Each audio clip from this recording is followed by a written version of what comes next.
पूरे राजनीति में एक सबसे बड़ी घटना हुई थी, वो थी बाबरी मस्जिद की घटना। तो बाबरी मस्जिद की जब घटना हुई थी 1992 में, तो उस दौरान में भारत में रह रहे मुसलमानों का वर्तमान उस दौरान की जो तत्कालीन सत्ता पक्ष थी उनके खिलाफ में बहुत ज़्यादा विरोध हुआ। उस विरोध को ध्यान में रखते हुए उन लोगों ने उनके प्रति बड़ी नाराजगी व्यक्त करी। तो 1995 में पीवी नरसिम्हा राव की सरकार थी, कांग्रेस की सरकार थी, और यहाँ से वो अमेंडमेंट आता है जो वक्फ बोर्ड को एक ड्रैकोनियन पावर देते चला जाता है। लॉ में एक प्रोवर्स है कि power corrupts and absolute power corrupts absolutely, वो खेल यहाँ से शुरू होता है। तो नाराजगी थी भाई बाबरी मस्जिद की, और उसको शांत करने के लिए, उनको अपने फेवर में लाने के लिए एक अमेंडमेंट लाया गया और उनको अधिकार दिया गया कि देखो ऐसा है, आप जिस जमीन को कह दोगे हमारी है वो आपकी हो गई।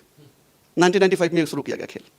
चलिए वहाँ से चला, क्योंकि हम लोगों का परसेप्शन पहले से था कि हमारा है ही नहीं, इससे हमें क्या लेना देना है। इसके गठन को अगर आप देखेंगे तो इसके गठन में वक्फ बोर्ड में जितने भी लोग शामिल हैं वो सारे के सारे मुसलमान ही हैं। जो इसके लिए काउंसिल बनाई गई उसमें भी मुसलमान हैं, जो इनके लिए ज़मीन की सर्वे करते हैं वो भी मुसलमान हैं। और इसमें मात्र इतना प्रावधान दिया गया कि भाई सर्वे किया जाएगा और नोटिफाई करेगी वक्फ बोर्ड, और ये नोटिफाई कर देंगे कि यहाँ पे कब्र था, कुछ भी था, वो ज़मीन उनकी हो गई। अच्छा, वो ज़मीन जब उनकी हो गई तो मान लीजिए आपकी ज़मीन है और आपकी ज़मीन को वक्फ बोर्ड ने कह दिया कि मेरी ज़मीन है, तो आपके पास क्या अधिकार बचते हैं? हमारे यहाँ पे सिस्टम ये है ना कि सिविल कोर्ट में जाएंगे, ऐसा कोई अधिकार नहीं है।